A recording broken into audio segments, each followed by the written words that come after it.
Welcome to GATE academy plus. तो देखिए आज अपन शुरू करने जा रहे हैं मॉड्यूल 2 में ट्रांसफार्मर जो अपन का यूनिट चल रहा है उसमें अपन जो नेक्स्ट टॉपिक पढ़ रहे हैं वो है एफिशिएंसी। क्या पढ़ रहे हैं? Efficiency of the transformer.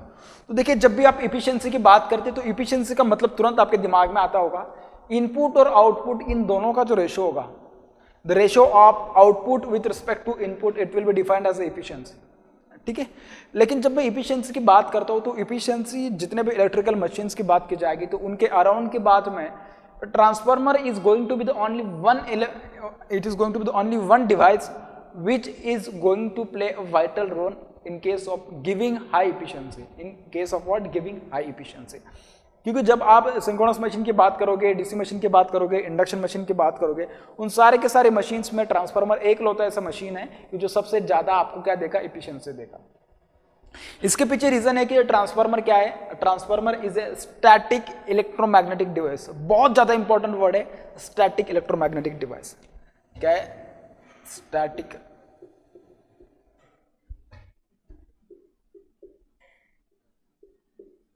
Electro magnetic device.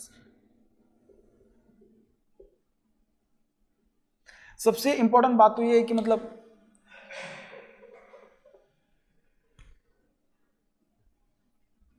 आप उसका स्पेलिंग देख लीजिएगा एग्जैक्टली, मुझे DIV,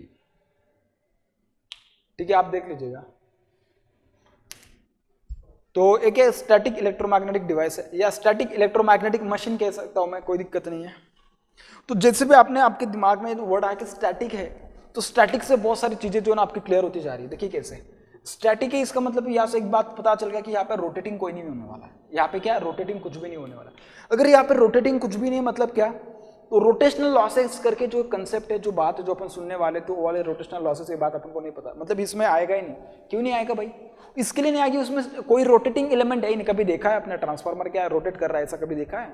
जिसने देखा होगा मेरे हिसाब से भाई वो मतलब बहुत अजीब इंसान होगा, मैं तो कुछ बोल ही नहीं सकता, क्योंकि ट्रांसफार्मर इज स्टैटिक डिवाइस ना, उसमें रोटेटिंग तो कुछ है ही नहीं। रोटेटिंग नहीं तो रोटेटिंग लॉसेस नहीं। जबकि सारे मशीन्स की बात करें, इंडक्शन मशीन की बात करें, डीसी मशीन की बात करें, सिंक्रोनस मशीन की बात करें, इन सब में तो भाई रोटेशनल पार्ट है, तो उसकी वजह से रोटेशनल लॉसेस आएंगे। और रोटेशनल लॉसेस मतलब क्या? The energy required by the machine to overcome the inertia of the machine in order to rotate, it is nothing but what? Rotate करने के लिए जो उस इनर्शिया को जो घुमाने के लिए जो ताकत लगेगी, that will be nothing but what? It will nothing but the rotational losses. ठीक है, तो इसमें ऐसा कुछ होने नहीं वाला है। इसका मतलब क्या है? इसमें रोटेशनल लॉसेस नहीं होंगे। तो एक बात तो ये पता चल गई कि भाई डेफिनेटली इसमें रोटेशनल लॉसेस नहीं। तो इसमें क्या है? एक एडवांटेज हो गया, इतने लॉसेस उसमें कम हो जाएंगे। क्या हो जाएंगे? इतने लॉसेस उसमें कम हो जाएंगे। ठीक है, अब देखिए कैसे होगा इसमें। अब इसमें होगा क्या? ये मेरे पास एक ट्रांसफार्मर है, ठीक है। इस ट्रांसफार्मर को जो इनपुट आएगा, इनपुट क्या आएगा ट्रांसफार्मर का? The input of the transformer is going to be electrical energy. It is going to be what? Electrical input, electrical होगा, इलेक्ट्रिकल। ठीक है, ये होगा आपके पास क्या? इनपुट होगा। अब आपको एक पता है ट्रांसफार्मर क्या होता है? उसकी प्राइमरी वाइंडिंग, उसकी जो एक वाइंडिंग होती है, अपन ने क्या करते हैं, एक लिम्ब जो होती है उसके ऊपर अपन ने उसको लपेटा होता है, और जो दूसरी वाइंडिंग होती है उसको दूसरे लिम्ब पे अपन ने लपेटा होता है, उसके ऊपर वाउंड किया होता है। ठीक है, दोनों के बीच में कोर होती है। क्या होती है? ट्रांसफार्मर की कोर होती है। और उस कोर के जरिए क्या होता है, ये जो फर्स्ट वाइंडिंग होती है, पहली वाइंडिंग का फ्लक्स जो होगा, जिस वाइंडिंग को अपन सप्लाई देंगे उस वाइंडिंग को मैं बोलूंगा प्राइमरी वाइंडिंग। उस प्राइमरी वाइंडिंग का फ्लक्स लिंक करेगा सेकेंडरी वाइंडिंग के साथ वाया मैग्नेटिक कोर। जो कोर होगा आपके पास, उस कोर के थ्रू क्या करेगा? लिंक करेगा। ठीक है, इतना समझ में आ रहा है? तो एक बात पता चल रही कि जो इलेक्ट्रिकल इनपुट होगा उसको पास होना पड़ेगा मैग्नेटिक मीडियम के थ्रू। पास होना पड़ेगा किसके थ्रू? मैग्नेटिक मीडियम के थ्रू उसको पास होना पड़ेगा। तो मैं यहां पे लिख देता हूं मैग्नेटिक मीडियम। क्या लिख देता? मैग्नेटिक मीडियम लिख देता हूं मैं यहां पे। और वाया मैग्नेटिक मीडियम के बाद वो किस में कन्वर्ट होगा?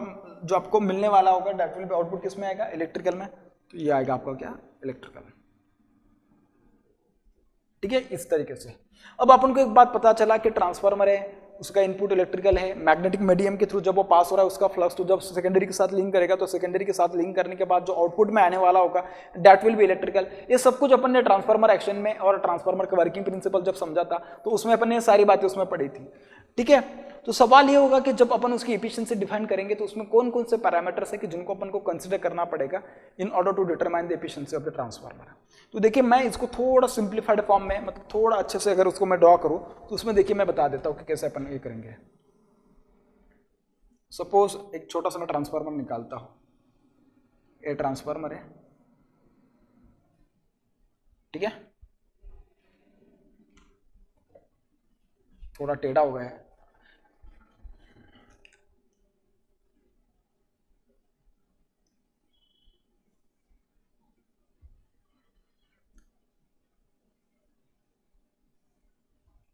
ठीक है। देखिए इसका एक वाइंडिंग ये है, इसका एक वाइंडिंग ये है, और जो उसका दूसरा वाइंडिंग है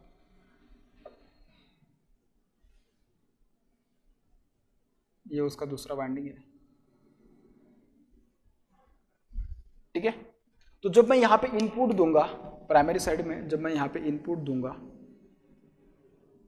ठीक है, और जब मैं यहां से आउटपुट लूंगा, यहां पे मैं एक लोड कनेक्ट कर दे रहा हूं, ठीक है, क्या कनेक्ट कर दे रहा हूं, लोड कनेक्ट कर दे रहा हूं, बहुत इंपॉर्टेंट जो भी बता रहा हूं, ठीक है। तो यहां से क्या जाएगी, करंट जाएगी, यहां से क्या जाएगी, करंट जाएगी, ठीक है। ये करंट की वजह से फ्लक्स आएगा, ये इसके थ्रू ऐसा फ्लो होगा, और अपन को पता है कि फ्लक्स क्या होता है, ट्रांसफार्मर की कोर में कांस्टेंट होता है। यहाँ पे लोड करंट आएगा, ठीक है, V2, यहाँ पे जो होगा V1, ठीक है।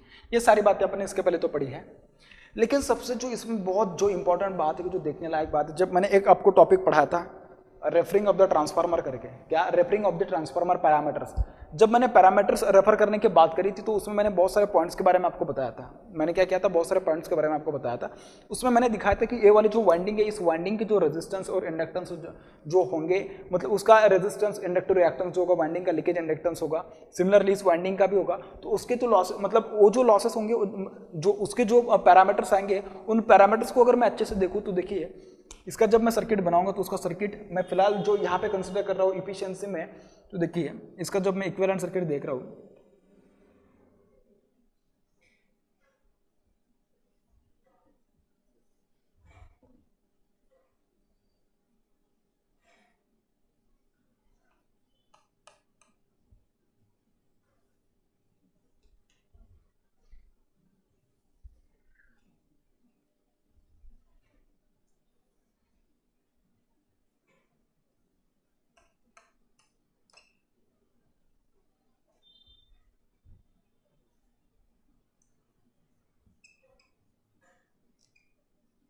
जैसे अपन ने इस पैरामीटर्स को दिखाया, सिमिलरली मुझे इसके भी पैरामीटर दिखाने पड़ेंगे इस वाइंडिंग के, ठीक है। तो इसके पैरामीटर्स देखिए,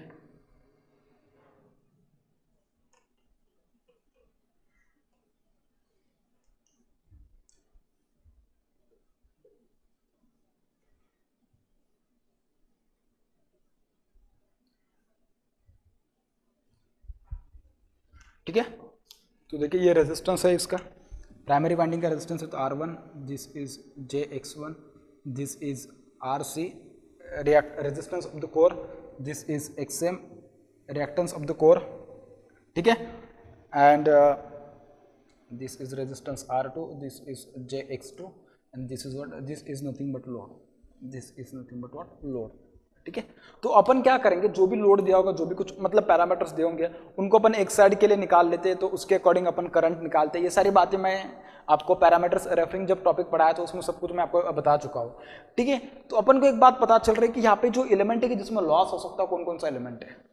तो बहुत सारे बच्चे बोलेंगे कि सर ये जो रेजिस्टेंस जो एलिमेंट है ना, resistance is the element in which the losses will takes place. कौन से लॉसेस होंगे, I²R लॉसेस। कौन से लॉसेस होंगे, I²R लॉसेस होंगे, बिल्कुल सही है, डेफिनेटली। तो देखिए ये वाला जो एलिमेंट है इसमें कौन से लॉसेस हो सकते हैं, ये जो रेजिस्टेंस है, this resistance will lead to the I²R losses, this one will lead to the what, I²R losses, ठीक है, this one will lead to the I²R losses, ठीक है, ऐसा है। अब देखिए जब मैं बात कर रहा हूँ किसकी, जब मैं बात कर रहा हूँ इस लोड की, तो लोड कैसा होता है अपन के पास? वेरिएबल होता है। लोड कैसा होता है? वेरिएबल होता है। लोड वेरिएबल मतलब कैसे? देखिए जो आपके पास जो लोड है, लोड कैसे कनेक्टेड है? लोड जो होते हैं मोस्टली पैरेलल में कनेक्टेड होते हैं। लोड कैसे होते हैं? पैरेलल में कनेक्टेड होते हैं। तो पैरेलल में वेरिएबल पैरामीटर कौन सा होता है? अपन को सभी को पता है। करंट और वोल्टेज की बात करूं तो पैरेलल में क्या वेरी होता है? करंट वेरी होता है। क्या वेरी होता है? करंट वेरी होता है। तो देखिए अपन के पास क्या हो रहा है? करंट वेरी हो रहा है। करंट क्या कर रहा है? Current is variable. करंट क्या हो रहा है? वेरिएबल है यार। अगर करंट अपन के पास देखिए जो लोड है, लोड वेरिएबल मतलब क्या? करंट वेरिएबल, क्योंकि देखिए इसके अक्रॉस में जो वोल्टेज है वो तो वोल्टेज कांस्टेंट ही रहेगी। पैरेलल में वोल्टेज कांस्टेंट है तो ऑब्वियसली करंट क्या होगी? Current will be variable. अगर करंट वेरिएबल है तो मुझे एक बात बोलो, देखिए अगर करंट वेरिएबल है तो भाई ये वाला जो लॉसेस होंगे, लॉसेस कैसे होंगे? आई स्क्वायर आर लॉसेस अगर वेरी हो रहा है तो देखिए ये जो टर्म है, ये टर्म अगर वेरिएबल है आपके पास, ये टर्म अगर सपोज वेरिएबल है तो ये जो लॉसेस आएंगे, this losses will be what? This losses will B variable losses. बिल्कुल सही है, ये लॉसेस क्या होंगे? वेरिएबल लॉसेस होंगे। ठीक है। सिमिलरली जब मैं इसकी बात करूंगा, ये वाले इसकी, क्योंकि देखिए अगर इधर करंट चेंज हो रहा है तो ऑब्वियसली इधर भी करंट चेंज होना पड़ेगा। अगर इधर करंट डिक्रीज कर रहा है ना तो इधर से करंट की जो डिमांड होगी ना इनपुट साइड से, वो भी डिक्रीज हो जाएगी। अगर इधर से करंट ज्यादा इंक्रीज हो रहा है तो उसके अकॉर्डिंग प्राइमरी को भी उतना करंट वहां से ड्रॉ करना पड़ेगा, तभी तो तुम दोनों के बीच में बैलेंस हो पाएगा। ठीक है ना। तो ये बहुत इंपॉर्टेंट बात है कि जब भी अपन किसी भी लोड के बारे में सुनते हैं, इसके आगे मैं जितने भी लोड पढ़ाऊंगा, कितने लोड पढ़ाऊंगा, जितने भी लोड पढ़ाऊंगा, डीसी मशीन पढ़ाऊंगा, सिंक्रोनस मशीन पढ़ाऊंगा, इंडक्शन मशीन पढ़ाऊंगा, सारे के सारे लोड में आज से एक बात याद रख लिएगा कि जो वेरिएबल होता है ना, मतलब लोड इज वेरिएबल। कभी भी याद रखना कि लोड अगर वेरिएबल उसने बोल दिया, समझ लेना करंट वेरी हो रहा है। क्या वेरी हो रहा है? करंट वेरी हो रहा है। इसके रिलेवेंट बातें जब मैं डीसी मशीन में करूंगा तो उसमें मैं बहुत सारी बातें इसके बारे में बताऊंगा, क्योंकि बच्चों को जो डाउट होता है ना इन सभी चीजों में होता है, जो बहुत बेसिक चीजें होती है उनमें डाउट होता है। अगर आपके सारे बेसिक पैरामीटर अगर अच्छे से क्लियर है तो मुझे नहीं लगता कि इसमें ऐसा कोई डाउट आएगा कि जिसकी वजह से अपन का क्वेश्चन नहीं बन पाएगा। सारे क्वेश्चन बनेंगे, मैं गारंटी दे रहा हूं आपको, और बहुत अच्छे फॉर्म में अपन इसके बहुत सारे क्वेश्चंस भी कराने वाले हैं। ठीक है। तो करंट कैसे आपके पास वेरिएबल है, इतना समझ में आ रहा है। अब देखिए एक बात पता चल गई कि करंट वेरिएबल है, उसके बाद जो लॉसेस आएंगे उसकी वजह से वो लॉसेस कैसे होंगे? वेरिएबल लॉसेस होंगे। ठीक है। जब भी अपन जो लॉसेस लिखेंगे तो ट्रांसफार्मर की इफिशिएंसी जब निकालेंगे तो total I square R losses लिखेंगे। टोटल कौन से लॉसेस लिखेंगे? Total I square R losses लिखा जाएगा। ठीक है। तो I square multiply by R T. R T is nothing but what? R total. तो this will be what? This will be called as variable losses. This will be called as what? Variable losses. ठीक है। Sir ये जो winding होती है ना, कि जिस वाइंडिंग के रेजिस्टेंस की आप बात कर रही है, उस रेजिस्टेंस में से कुछ करंट फ्लो होगी तो उसकी वजह से जो आई स्क्वायर आर लॉसेस आएंगे उनको अपन वेरिएबल लॉसेस आएंगे, वेरिएबल लॉसेस अपन उसको कहेंगे। बिल्कुल सही है। इसके बाद उसको और एक भी ऐसा भी तो कह सकते हैं ना कि जो वाइंडिंग है किससे बनी है? कॉपर से बनी है। वाइंडिंग किससे बनी है? कॉपर से बनी है। अगर ये वाइंडिंग कॉपर से बनी होगी तो उसमें जो लॉसेस आएंगे तो उसको कॉपर लॉसेस बोले तो क्या फर्क है? डेफिनेटली चल जाएगा, कोई दिक्कत नहीं, क्योंकि वाइंडिंग की वजह से जो लॉस आएगा, वाइंडिंग में जो लॉस होगा that will be I square R losses, and winding is made up of copper material, then you can say it as what? Copper losses. You can call it as what? Copper losses. ठीक है। तो उसको ऐसे और क्या भी बोलोगे? They will also be called as what? Copper losses. Copper losses, उनको कॉपर लॉसेस भी बोला जाएगा। ठीक है। वाइंडिंग को में जो लॉसेस होंगे वो कौन से लॉसेस होंगे? वाइंडिंग में जो लॉसेस होंगे that will B I square R losses because of the winding resistance. The losses will be I square R losses. As your winding is made up of copper, so you will call it as what? Copper losses. ठीक है। क्योंकि इसमें बहुत सारे बच्चे गलती कर देते हैं, वेरिएबल लॉसेस, कॉपर लॉसेस। ठीक है। कोई दिक्कत नहीं, अभी समझ में आ गया मेरे हिसाब से आपको। ठीक है। जो दूसरे लॉसेस जो होते हैं वो होते हैं आपके पास कौन से? Hysteresis and AD current losses. कौन से लॉसेस होते हैं? Hysteresis and AD current losses. मेरे हिसाब से मुझे नहीं लगता कि आपको बताने की जरूरत है हिस्टेरेसिस लॉसेस क्या होते हैं, एडी करंट लॉसेस क्या होते हैं, क्योंकि ये सारी बातें मैं इसके पहले की वीडियो में आपको बता चुका हूँ। जब hysteresis and AD current losses का जो मतलब सेपरेट में लॉसेस वाला एक वीडियो बनाया था, उस टाइम पे मैंने आपको इसके बारे में बताया। ठीक है। तो वो जो लॉसेस होते हैं आपके पास, वो लॉसेस कहाँ पे ऑकर होते हैं? एक कोर में ऑकर होते हैं। किस में ऑकर होते हैं? कोर में ऑकर होते हैं। Hysteresis and AD current losses, तो उनको कौन सा लॉसेस बोला जाता है? Core losses. उनको कौन से लॉसेस बोलते हैं अपन? कोर लॉसेस बोलते हैं। ठीक है। और कौन से लॉसेस होते हैं इसमें जो लॉसेस होते हैं those are hysteresis plus eddy current losses, plus what? Eddy current losses.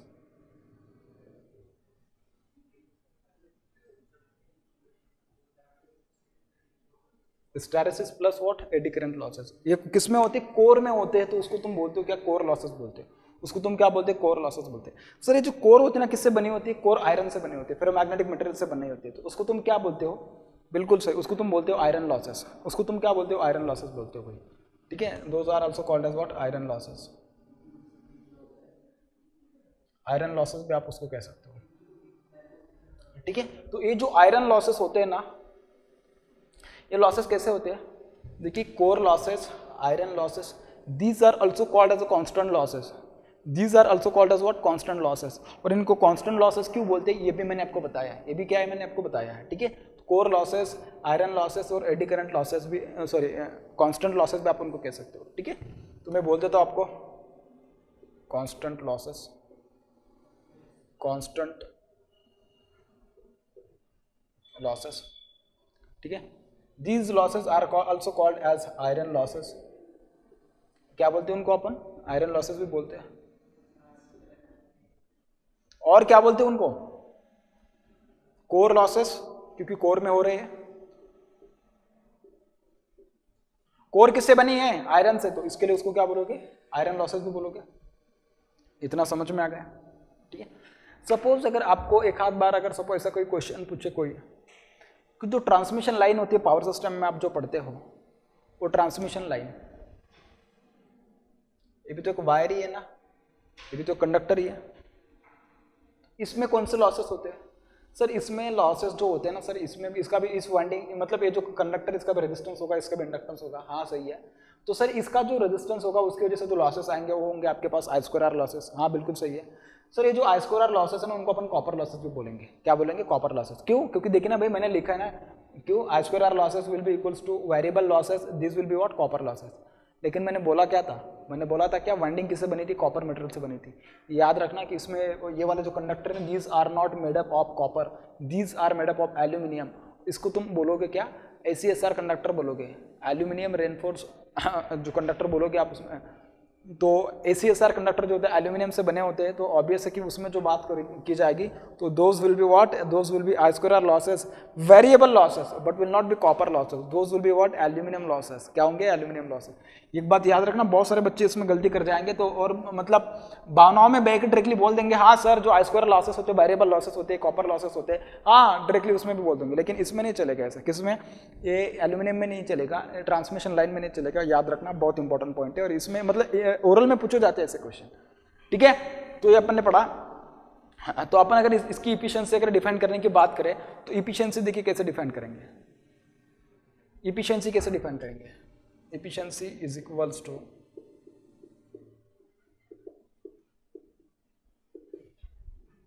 output power upon input power. So this is output power upon input power, ठीक है। This is also written as output power upon output power plus losses. This is also written as input power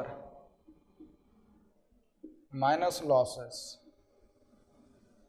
divided by input power, divided by what, input power.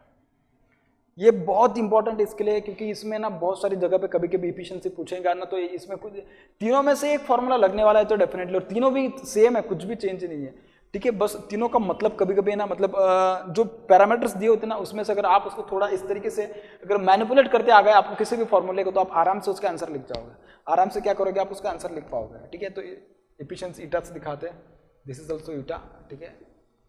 Efficiency का unit क्या होगा भाई, हाँ sir efficiency का unit, अरे भाई दोनों तो पावर ही है, पावर का यूनिट क्या, ratio of two similar quantities what, it is nothing but what, it is unitless quantity ना, ठीक है।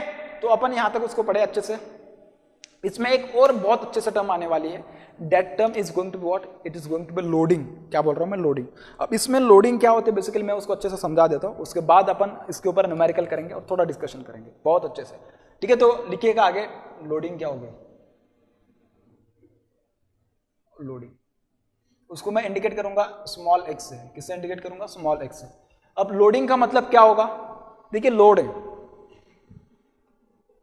लोड, ठीक है। लोड का जो पावर है, रेटेड पावर जो होगा लोड का, मतलब लोड का पावर जो होगी वो पावर जो देने के लिए अपन के पास जो ट्रांसफार्मर है उस ट्रांसफार्मर का कितना परसेंट है वो लोड की डिमांड, जो ट्रांसफार्मर है उसकी जो रेटेड कैपेसिटी, उस रेटेड कैपेसिटी की कितना परसेंट लोड की डिमांड है, उसको तुम बोलोगे लोडिंग। मतलब क्या सर, मैं नहीं समझा। ठीक है भाई, उसको समझ लेते अच्छे से। देखिए कैसे, तो भाई देखिए इसका मतलब ये हो रहा है कि लोडिंग का मतलब क्या, दी रेटिंग या कह सकते हो क्या, डिमांड ऑफ द लोड। ठीक है, मैं लिख सकता हूँ rating of load in KVA divided by क्या, डिवाइडेड बाय सर अपन लिखेंगे इसमें rating of transformer, divided buy rating of transformer या रेटेड कैपेसिटी, कोई भी कुछ भी लिख सकते हो, कोई दिक्कत नहीं है। इसका मतलब क्या, सपोज अगर मेरे पास एक ट्रांसफार्मर है, क्या है सपोज, इसमें सारी चीजें क्लियर हो जाएगी। एक भी बच्चा नहीं ऐसा होगा कि जिसका आंसर इसमें गलत आएगा, सारे के सारे बच्चों का आंसर सही आना चाहिए। पहले बता रहा हूं क्योंकि ये बहुत इंपॉर्टेंट टॉपिक है, इसमें बहुत सारे एग्जाम्पल बहुत सारे एग्जाम्स में पूछे जाते हैं। क्या बोल रहा हूं मैं, बहुत सारी चीजें इससे रिलेवेंट जो है ना बहुत सारे एग्जाम्स में पूछी जाती है। ठीक है, तो किसी का भी गलत नहीं होना चाहिए, पहले बता रहा हूं भाई। ठीक है, देखिए आपके पास जो लोड है, एग्जाम्पल जो लोड है इसके डिमांड है सपोज 80 केवी है, कितनी है 80 केवी है, और जो रेटेड कैपेसिटी है ट्रांसफार्मर की, rated capacity of the transformer, rated capacity of the transformer suppose 100 KV, कितना है 100 केवी, और मुझे पूछा है कि what is the loading which has been perform on the transformer, कितनी परसेंट लोडिंग ट्रांसफार्मर पे परफॉर्म करी, ये अगर मुझे पूछा है तो उसमें देखिए कैसे मैं उसको जस्टिफाई कर पाऊंगा, मतलब उसको कैसे मैं बता पाऊंगा। तो लोडिंग का फॉर्मूला मुझे पता है क्या, x is equals to rating of the load in KVA. पहले देख लीजिएगा केवीए में दिया है, केडब्ल्यू में दिया है, पहले बता रहा हूँ बहुत इंपॉर्टेंट है, किस में दिया है, केवीए में दिया है। अगर किलोवाट में दिया है, पावर फैक्टर दिया है, तो उसको पहले केवीए में कन्वर्ट कीजिएगा, तभी उसका लोडिंग निकालिएगा। अदरवाइज पावर अगर किलोवाट में दिया है और वहां से अगर आप लोडिंग निकालने की बात करें तो आपका आंसर गलत होगा। बहुत सिंपल पॉइंट है और इसमें एक बच्चे गलती कर जाएंगे। ठीक है, so x is going to be equals to rating of the load in kVA, it is 80 divided by rating of the transformer. What is the rated capacity of the transformer? Particularly it is in this question it is given us 100 kVA. So this is what, this is x is equals to what, 0.8. और अगर मैं इसको percentage में दिखाने की बात करूँ तो मल्टीप्लाई बाय 100 कर दीजिएगा, दिस विल बिकम 80%। मतलब क्या 80%, इसका मतलब क्या आपके जो ट्रांसफार्मर है उस ट्रांसफार्मर को सिर्फ 80% लोडेड किया गया, मतलब क्या उसके पास 20% और भी ऐसी मतलब पावर है कि उसको मतलब लोड को दे सकता है। ठीक है, लेकिन लोड की डिमांड तो 80 है, इसका मतलब कि आपका ट्रांसफार्मर कैसा है, ठीक है, आराम से उसको पावर प्रोवाइड कर देगा, आराम से क्या कर देगा, उसको पावर प्रोवाइड कर देगा। ठीक है, अगर सपोज उसका जो लोड का जो डिमांड है सर, अगर सपोज आप में से कुछ लोग सोच रहे होंगे ऐसा कि अगर 80 से नहीं है, सपोज उसने 100 केवीए के ऊपर चला गया होगा तो क्या, अरे भाई उसकी मैक्सिमम डिमांड कितनी है, मैक्सिमम डिमांड तो उसकी कितनी है 80 केवी, नहीं 100 के ऊपर चला गया, मतलब सपोज 110 चला गया, रेटेड कैपेसिटी ट्रांसफार्मर की 100 केवी है और उसकी डिमांड 110 केवी है, तो कैसे दे पाएगा। उस पर्टिकुलर केस में ना आपका ट्रांसफार्मर बहुत ज़्यादा करंट खींचेगा, मतलब बहुत ज़्यादा करंट लोड खींचने की कोशिश करेगा। ठीक है, इसमें होगा क्या, इसमें कुछ नहीं होगा भाई, बहुत ज़्यादा करंट खींचने की वजह से वाइंडिंग की जो कैपेसिटी होगी ना, उस कैपेसिटी की जो उसके करंट के लिए जो डिफाइन की होगी, उस कैपेसिटी के ऊपर अगर ट्रांसफार्मर का ये चला गया, मतलब उसमें जाने वाली जो करंट है अगर उसके रेटेड करंट से ज़्यादा चलेगी तो क्या होंगे, I2R लॉसेस बहुत बढ़ जाएंगे। बहुत I2R लॉसेस बढ़ने की वजह से क्या होगा, चांसेस है कि जो वाइंडिंग है उसका इंसुलेशन जल जाएगा। ठीक है, वाइंडिंग का इंसुलेशन जलने की वजह से क्या होगा भाई, बर्न हो जाए, वाइंडिंग तो बर्न हो ही जाएगी। ठीक है, बहुत सारे फॉल्ट होने की जरूरत, मतलब चांसेस है उसमें, turn to turn fault, inter turn fault, कुछ भी हो सकता है। ठीक है, तो अपन क्या करते हैं, ट्रांसफार्मर हमेशा कितने मतलब कहाँ तक आप उसको लोड करोगे, जितनी उसकी रेटिंग है रेटिंग के नीचे उसको रखिएगा, बेसिकली जितना अच्छा होगा। मतलब तो अगर आप डैमेज होने के चांसेस अगर बचना चाहते हो तो कुछ थोड़े परसेंट के लिए ओवरलोड हो जाएगा, ठीक है, लेकिन ज़्यादा ओवरलोड क्या तो नहीं चलेगा ना। ठीक है, ज़्यादा ओवरलोड तो नहीं चलेगा ना, बिल्कुल भी नहीं चलेगा। ओवरलोड मतलब क्या है, एक पर्टिकुलर मतलब अगर सपोज 5 एम्पेयर की करंट अगर उसकी रेटेड कैपेसिटी ठीक है 5.5 ले लेगा मैक्सिमम, उसकी अगर ऊपर चला गया तो ऑब्वियस है भाई एक्सट्रीम कंडीशन में चला जाएगा। ठीक है, तो कभी आप उसको इस लेवल पे नहीं चले जाओगे, so that the condition of overloading will occur in that particular case. I hope कि आपको लोडिंग समझ में आया होगा, लोडिंग का मतलब क्या होता है ये भी समझ में आया होगा। तो यहाँ से मैं अभी क्या कर रहा हूँ, अभी मैं यहाँ से इफिशियंसी का एक जनरलाइज फॉर्मूला डिफाइन कर रहा हूँ, इफिशियंसी का एक जनरलाइज फॉर्मूला। ठीक है, देखिए उसका फॉर्मूला होगा eta is equals to output किस में दिखाया जाता है भाई, केवीए में। किस में दिखाया जाता है, केवीए में। तो देखिए कैसे लिखा जाएगा, this will be written as x times of KVA multiply by cos phi divided by x times of K V A multiply by cos phi plus P I plus P C plus what P I plus P C U. P I is nothing but what iron losses and P C U is nothing but what copper losses. P C U is nothing but what copper losses. अब ये जो copper losses होंगे ना, this copper losses will be indicated by P C U is equals to x times of I square into R. RT is what? Total resistance. RT is nothing but what? Total resistance of both the winding का resistance होगा. ठीक है, तो ये जो X होगा ना, X will indicate the loading of the transformer. और I क्या इंडिकेट करेगा? I इंडिकेट करेगा उसका रेटेड करंट. I क्या इंडिकेट करेगा? Rated current. सिमिलरली अगर मैं KVA क्या बताऊँ, KVA क्या होगा? लोड का नहीं होगा, ये ट्रांसफार्मर का KVA होगा. किसका होगा? ट्रांसफार्मर का KVA होगा. ठीक है, और X से उसको मल्टीप्लाई करने के बाद अल्टीमेटली तो लोड का ही बनने वाला है ना. कैसे? अरे भाई उसको क्या कीजिएगा, यहाँ से उसको इधर मल्टीप्लाई कीजिएगा तो रेटिंग ऑफ लोड नहीं मिल रही आपको.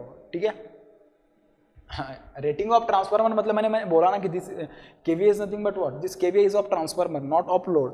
और उसने अगर इसको मल्टीप्लाई किया तो अल्टीमेटली लोड का ही मिलने वाला है. ठीक है, तो उससे भी किया तो भी चलेगा, कोई दिक्कत नहीं, बहुत आसानी से आप उसको कर जाओगे. ठीक है, तो ये इस तरीके से बनेगा. बहुत इंपॉर्टेंट है, एक्स को कभी लिखना मत भूलिएगा, एक्स को लिखना कभी मत भूलिएगा, क्योंकि इसमें चांसेस है कि बच्चे गलती कर जाएंगे. ठीक है, तो ये पता चल गया आपको. कुछ लोग सोचेंगे कि सर आपने पीआई में नहीं लिखा एक्स, पीआई कांस्टेंट लॉसेस है ना, वेरिएबल नहीं है, अदरवाइज उसमें भी लिख देते, लेकिन ये तो कांस्टेंट लॉसेस है. ठीक है, अब मैं ये चाहूँगा कि जो ट्रांसफार्मर है उसके मैक्सिमम एफिशिएंसी कितनी आती है, ट्रांसफार्मर जो उसकी मैक्सिमम एफिशिएंसी कितनी आती है. अगर मैं आइडियल ट्रांसफार्मर की बात करूँ तो इसकी जो मैक्सिमम एफिशिएंसी आती है आइडियल की, वो आती है आपके पास 100%. ठीक है, लिख देता हूँ मैं, आइडियल ट्रांसफार्मर इसका एफिशिएंसी आता है कितना? 100%. और प्रैक्टिकल ट्रांसफार्मर की अगर मैं बात करूं तो प्रैक्टिकल ट्रांसफार्मर की जो एफिशिएंसी आती है, इसका एफिशिएंसी होता है 95 से 98, 99 भी लिख जाते हैं लोग कभी कभी, तो 95 से 98% तक अपन उसको मानते हैं. ठीक है, 99 भी आते हैं वैसे तो. ठीक है, तो जो प्रैक्टिकल ये इसमें मैक्सिमम एफिशिएंसी इसके लिए देता है among all the machines, because this is a static device और इसमें लॉसेस बहुत कम है as compare to other machines.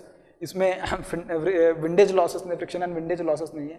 ठीक है ना, जो मैंने बोला था रोटेशनल लॉसेस नहीं है बेसिकली इसमें, तो उसकी वजह से इसका एक मैं कह सकता हूँ कि this is a plus point as compare to the other machines. जो मैंने अदर मशीन्स बताए थे, जितनी भी रोटेटिंग मशीन्स है ना, रोटेटिंग मशीन्स में रोटेशनल लॉसेस आते हैं. इसके लिए उन मशीन्स का एफिशिएंसी कैसा होता है? कम होता है. किसके कंपैरिजन में? ट्रांसफार्मर के कंपैरिजन में, because this is not a rotating one, this is a static device. आपने सभी ने देखा होगा ट्रांसफार्मर को, ये तो मैं डेफिनेटली गारंटी के साथ कह सकता हूँ. ठीक है, तो ये अपन को पता चला इसके बारे में. ऐसा कुछ कंडीशन हो सकता है कि यार मेरा ट्रांसफार्मर ज़्यादा एफिशिएंसी देना चाहिए. वैसे तो बहुत अच्छी बात है कि जितना ज़्यादा आपका ट्रांसफार्मर एफिशिएंसी देगा उतना ज़्यादा बेनिफिट होगा, क्योंकि देखिए जितना मैक्सिमम एफिशिएंसी मिलेगा उतना अच्छी बात है. क्योंकि लॉसेस किसको अच्छे लगते हैं यार? लॉसेस की वजह से तो लॉस होता ही है, तो नहीं चाहिए अपन को लॉसेस. तो ऐसा कुछ है क्या कि जिसकी वजह से मैं ट्रांसफार्मर की एफिशिएंसी को मैक्सिमम कर सकता हूँ, या ऐसे कोई कंडीशन है क्या कि जिसका मैं इस्तेमाल कर सकता हूँ कि जिसकी वजह से मुझे पता चले कि यार इसमें मुझे मैक्सिमम एफिशिएंसी मिल सकती है. ठीक है, तो डेफिनेटली एक कंडीशन है और उस कंडीशन को अपन डिराइव करते हैं कि जिस कंडीशन की वजह से अपन को मैक्सिमम एफिशिएंसी मिलेगी ट्रांसफार्मर में. तो कंडीशन क्या है देखते हैं अपन उसको. तो देखिए अब इसका कंडीशन देखते हैं, condition for maximum efficiency. Transformer में मैक्सिमम एफिशिएंसी कौन से कंडीशन पे आएगी, उस कंडीशन को अपन को ऑब्टेन करना है और अपन ट्राई करेंगे कि उस कंडीशन को मेंटेन करें, so that we will get the maximum output from a transformer. देखिए कैसे, eta is equal to X times of KVA cos phi divided by X times of KVA cos phi plus X time I A का square into R T is total resistance plus P I is what? Iron losses. अब मैं consider कर रहा हूँ कि जब मैं maximum efficiency obtain करने की बात कर रहा हूँ तो उस पर्टिकुलर केस में मेरा जो लोडिंग होगा 100% लोडिंग है, ऐसा मैं कंसिडर करके चल रहा हूँ. 100% लोडिंग पे क्या कंडीशन होगा ऐसा मैं बोल रहा हूँ. ठीक है, 100% लोडिंग पे क्या कंडीशन होगा ऐसा मैं बेसिकली पूछ रहा हूँ. सो x का वैल्यू कितना है? 1. सो x इज इक्वल्स टू 1. इसका मतलब क्या? 100% लोडिंग को और क्या बोलते हैं? ये सारी जो बेसिक बातें मैं बता रहा हूँ ना, ये बहुत ज़्यादा आपको महत्वपूर्ण होने वाले. It is called as full load, it is called as a rated load. It is what? Rated load. और लोड का कितना वैल्यू है देख लीजिएगा. अगर लोड का वैल्यू और रेटिंग ऑफ ट्रांसफार्मर दोनों सेम है तो मतलब क्या 100% लोडिंग है. ठीक है, ये या मैं मान के चल रहा हूं। तो जो मेरा इसका जो एक्सप्रेशन बनेगा वो बनेगा eta is equals to KVA cos phi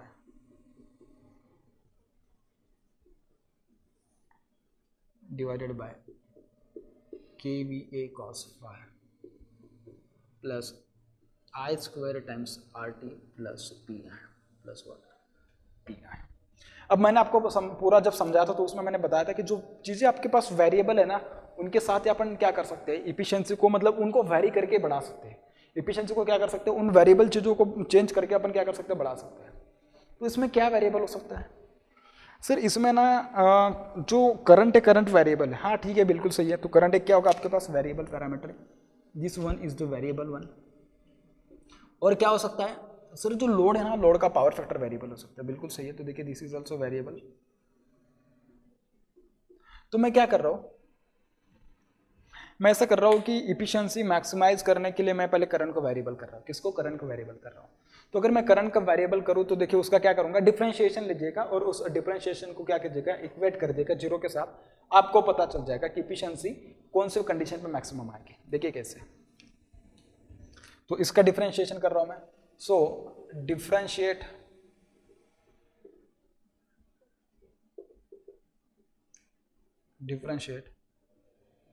with respect to I, with respect to what, I. So this will become d eta upon di. This is equals to what, d eta upon di. This is going to be equals to, देखिए मैं क्या कर रहा हूँ, इसका derivative ले रहा हूँ। मेरे पास क्या है, u बाई वी का रेशो लगाना है आपको, और कुछ नहीं है। ठीक है, तो ये आ जाएगा आपके पास क्या, देखिए तो डिनोमिनेटर लिखिएगा पहले। So this will be KVA cos phi।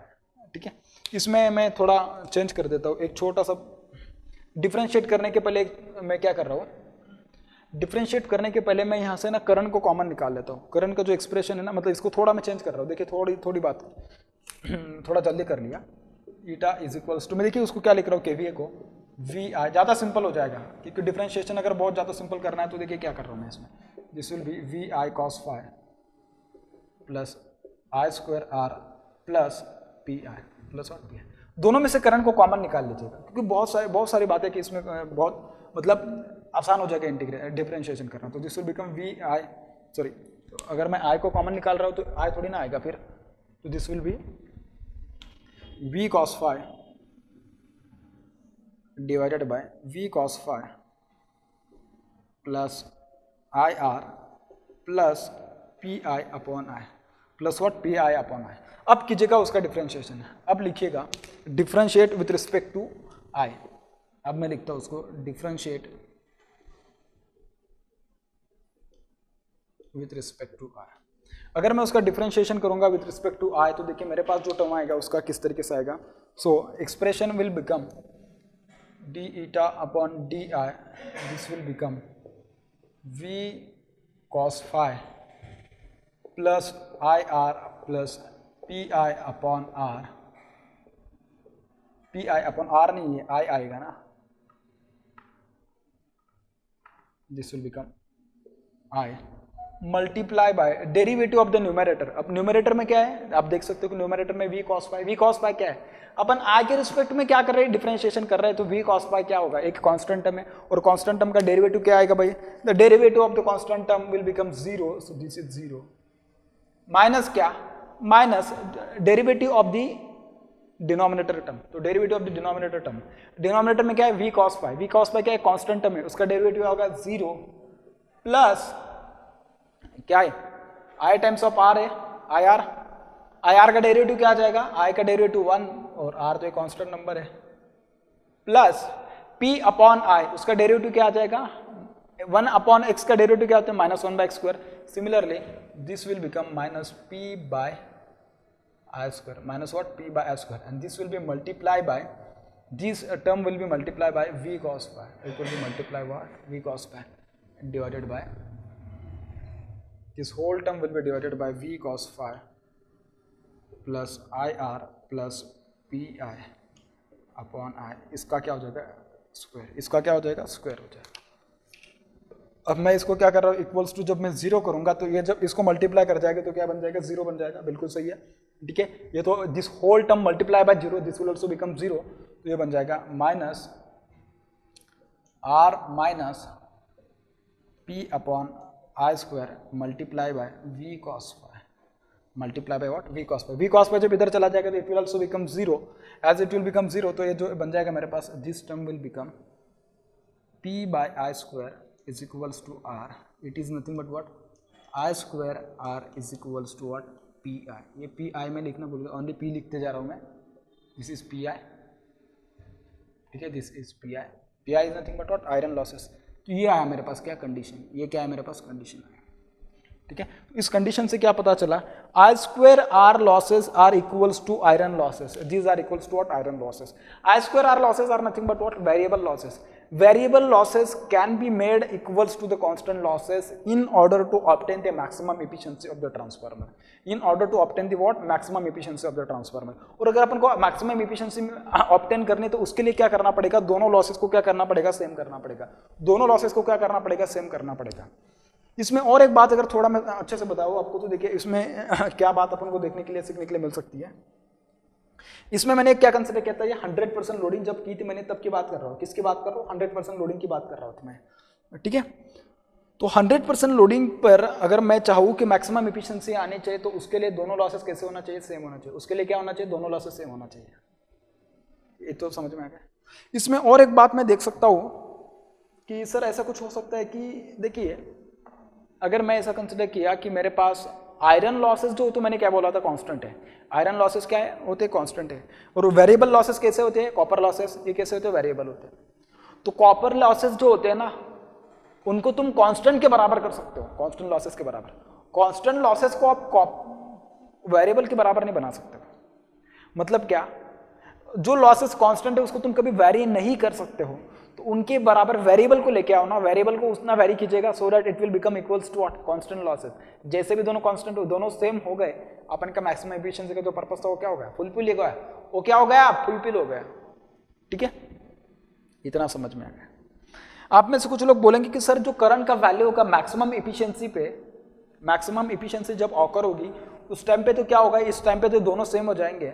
उस टाइम पे अगर सपोज किसी ने ऐसा पूछा अपन को, क्या पूछा, उस टाइम पे करंट का वैल्यू कितना होगा, करंट का वैल्यू कितना होगा, ऐसा अगर सपोज किसी ने पूछा, क्या दोनों को इक्वेट ऑलरेडी किया ही है आपने, तो देखिए क्या करोगे, आई स्क्वायर आर, ये आर क्या होगा, this will be total resistance होगा, मैं इसको आरटी नहीं लिख रहा हूँ, this is going to be equals to P I, so this I is going to be equals to under root of P I upon R, upon what R. ये होगा आपके पास क्या, करंट का वैल्यू, ये क्या होगा आपके पास, करंट का वैल्यू। और ये जो करंट का वैल्यू होगा ना, अगर मैं रेटेड की बात कर रहा हूँ तो this current will also be equals to what, rated current के बराबर आएगा। किसके बराबर आएगा भाई, ये रेटेड करंट के बराबर आएगा, किसके बराबर आएगा, रेटेड करंट के बराबर आएगा। इतना समझ में आ रहा है ना। अब ये अगर आपका अच्छे से, बहुत अच्छे से क्लियर हो गया है तो इसमें मैं एक और बात आपको बता दूं कि ये तो इसके बराबर आ ही गया है, ठीक है, ठीक है। एक बात आपको क्या पता चला, कंडीशन पता चल कि मैक्सिमम अगर पावर चाहिए उसके लिए करंट का वैल्यू एट मैक्सिमम एफिशिएंसी कितना होगा, ये भी पता चल गया। सर वहां पे जो लोड होगा मैक्सिमम केवी कितना हो सकता है, कैसे पता करें, क्या बोल रहा हूं मैं, मैक्सिमम केवी अगर पता करना है तो कैसे पता करें। मैंने जो ना बोर्ड पे ना एक कॉर्नर पे एक लिखा था, मैंने उसको रफ नहीं किया, बस उसके लिए कि आपको पता चले इसके लिए। देखिए मैंने लोडिंग का मतलब क्या लिखा था, लोडिंग का फॉर्मूला मैंने क्या लिखा था, loading X is equals to rating of load in KVA with respect to rating of load, rating of transformer with respect to what, rating of transformer. इसको अगर मैं और थोड़ा सिंपल तरीके से अगर आपको लिख के बताऊं तो this is nothing but what, this is nothing but KVA of load divided by KVA of transformer. और मैं ट्रांसफार्मर का KVA is nothing but what, rated KVA, it is nothing but what, rated KVA. ऐसा this was what, loading. इसका मतलब क्या था, loading था। अब मैंने ये जो भी निकाला है पूरा का पूरा किसके लिए निकाला है, रेटेड के लिए निकाला है। किसके लिए निकाला, रेटेड के लिए निकाला। तो एक्स का वैल्यू क्या था, 1 था, एक्स का वैल्यू क्या था, 1 था, ठीक है। अब देखिए मैं एट एनी लोड अगर पूछूं, एट एनी लोड, तो उस टाइम पे तो भाई लोड कितना, लोडिंग कितना है पता नहीं है, तो लोडिंग कितना है पता नहीं, तो उस टाइम पे लोडिंग कितनी होगी वो कैसे लिख सकता हूं मैं, वो कैसे लिख सकता हूँ। देखिए उस टाइम पे मैंने लिखा था, यहाँ पे भी लिख के बताया था मैंने कि PCU is equals to X times of I square RT, ऐसा लिखा था। सिमिलरली देखिए यहाँ पे क्या हो जाएगा, सिमिलरली देखिए यहाँ पे क्या हो जाएगा, यहाँ पे जो आ जाएगा आपके पास जो PCU आ जाएगा, PCU जो मैंने वहाँ पे लिखा था वही मैं लिख रहा हूँ, एक्स टाइम्स ऑफ, और ये आई क्या था, ये तो आई बाई रेटेड था, मैं इसके पहले भी बता चुका हूँ आपको, this I will be what, rated, ठीक है, इसका क्या बन जाएगा square multiply by what R T, multiply by what R T, and this is nothing but what, this is nothing but x square times of I square rated multiply by what R T, multiply by what R T. ठीक है, मैं सारी जगह पे कर ही देता हूँ।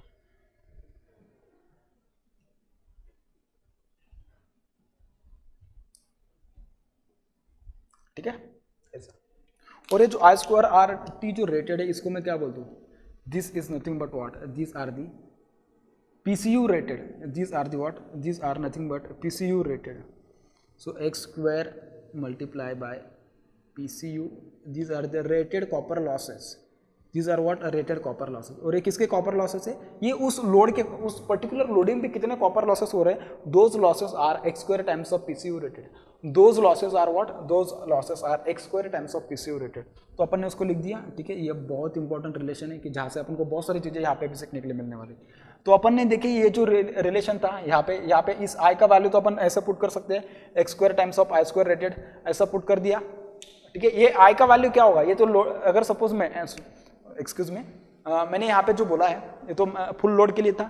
At any load, यहाँ से जो शुरू हो रहा है ना यहाँ पे मैं लिख देता हूँ एट एनी लोड। अगर मैं बोलूँ एट एनी लोड, जो ये वाला जो करंट होगा that will be what, this will be I load, and this I load का वैल्यू होगा X times of I rated, इसका वैल्यू क्या होगा X times of I rated होगा। इतना समझ में आ गया। ठीक है, तो मैंने क्या किया था, बस मैंने यहाँ पे इसका वैल्यू पुट कर दिया, इसका वैल्यू पुट करने के बाद मेरे पास ये वाला रिलेशन आ गया, और ये वाला रिलेशन को मैंने क्या लिखा था, x square times of PCU rated लिखा है। ठीक है, अब मैं क्या कर रहा हूँ, मुझे तो पता है क्या कि मैक्सिमम एफिशिएंसी के लिए क्या होना चाहिए, variable losses and constant losses दोनों कैसे होने चाहिए, सेम होने चाहिए। अगर दोनों सेम होने चाहिए, अगर दोनों लॉसेज सेम होने चाहिए, देखिए ये वाले लॉसेज ये दोनों same, PCU is equals to what PI, तो PCU का वैल्यू पुट कर दीजिएगा। क्या है PCU का value, it is X square times of PCU, ये रेटेड है, this is equals to PI, this is equals to what PI, ऐसा है। ठीक है, अगर ऐसा है तो x का वैल्यू, x का सर मैं क्या कर सकता हूँ ना, x का वैल्यू मैं लिख दूँ क्या, हाँ क्या लिख सकते हो आप, सर मैं x का वैल्यू यहाँ से लिख देता हूँ, KVA load upon KVA rated लिख दीजिएगा, क्योंकि अपन को क्या निकालना है, at what load the maximum efficiency will be obtain, at what load. ठीक है, तो उसका वैल्यू होगा KVA of load divided by KVA rated divided by what KVA rated, और इस होल टर्म का क्या बनेगा, इस होल टर्म का बनेगा square, this is equals to PI upon PCU, this is equals to what PI upon PCU, and this PCU is nothing but what, it is rated PCU, और PI तो rated होंगे ही definitely, PI तो rated होंगे ही भाई definitely. ठीक है, तो ये अपन को पता चला। मुझे KVA पूछा है, मैक्सिमम KVA कितना आएगा, कि जहाँ पे मुझे क्या पता चलेगा, जहाँ पे मुझे मैक्सिमम एफिशिएंसी पता चलेगी, तो उसका वैल्यू अगर मुझे निकालना है तो कैसे निकालोगे, मैं उधर वाला पोर्शन रब कर रहा हूँ एफिशिएंसी वाला, उसके ऊपर मैं लिख रहा हूँ कि मैक्सिमम लोड की वैल्यू कितनी होगी जहाँ पे मैक्सिमम एफिशिएंसी ऑकर होगी।